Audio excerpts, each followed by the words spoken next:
Ngokuhlala nathi nisabukele iKids News. Ngomhla wama-21 apha kweyoKwindla sakwesibhiyozela usuku lwamalungelo oluntu, i-Human Rights ukutsho. Olu suku ke lusisikhumbuzo kwaye lusobela umfanekiso wokuba ungalingani ngokwebala ngumkha owayekhona apha eMzantsi Afrika. Abantu abantsundu babenyovulela bengabonelwa ntweni kwaye nendima yabo ekuphuculeni ilizwe yayibethwa ngoyaba ngabamhlophe. Umzekelo ke abantu abantsundu babengavunyelwa kwizikhundla ezithile, babengavumelanga ukuba bavumele kuphela ukuba bebe ngootitshala noogqirha nabongikazi.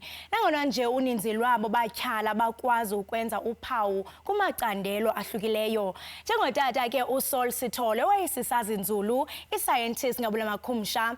Ngelishwa ke lomhluzi wamanqina akekho umntu waliva ibali lakhe kube ngoku. Kwilinge ke lokuzama ukukhusela imbali yeliqhawe, uLoretta Trock ubhale incwadi yabantwana malunga neliqhawe lingaziwayo. Masikubulise sikwamkele sisiloretta Kids News. Thank you, Tando. I'm happy to be here, back here. So you've written a book titled The Forgotten Scientist. What is the book all about and what is the inspiration behind it? Well, the book is about Sol Sithole, the scientist who was basically not considered a scientist because he wasn't qualified as in getting education in scientists. So, but he worked in scientific fields for 62 years, one of which was in both ornithology, which is the scientific study of birds, and in paleoanthropology, which is the study of fossils and human mammals and so on. And he did that for 62 years at the various points in his life and at various institutions in South Africa that dealt with that. And I was inspired by being, Sol Sithole being at that time in the 1900s, 1920s, when he started working.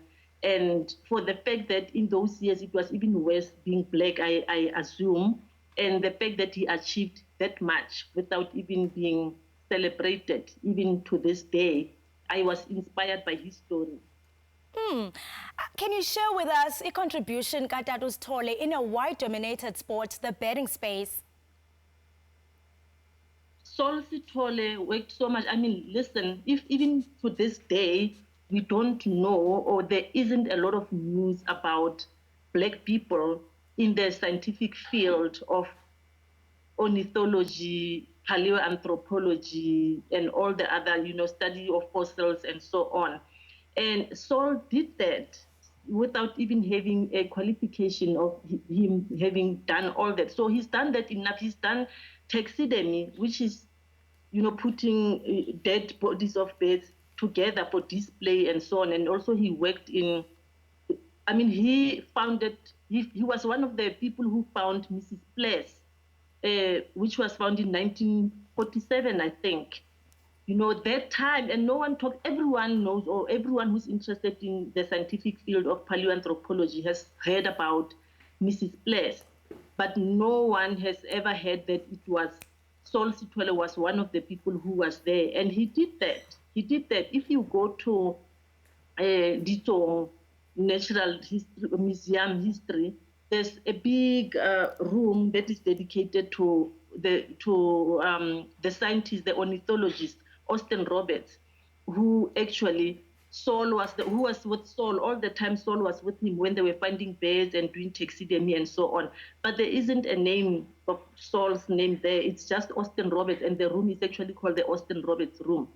And there's nothing on Sol. And he did that. Most of all these bird species that are there, they were made by him, but there's nothing on him. So he contributed immensely to the scientific field of ornithology and anthropology and paleoanthropology in the country.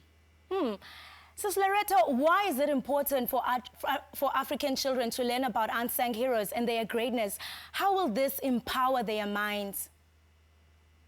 The thing is because these people are people that it can be your uncle, it can be your neighbor, it can be your pastor, it can be somebody that you go to church with, but you don't know the contribution that they've had. It's not only, the thing about our country is that we celebrate people who are in the limelight. We don't celebrate people that we don't know about. Or because we don't write stories about these people, we think that because they don't have a platform of having a surname that is political, or they're in big business and so on. So I think heroes are everywhere. For me, it's the fact that we find heroes everywhere in our communities, in the rural areas, in the townships, in places where people don't know they exist.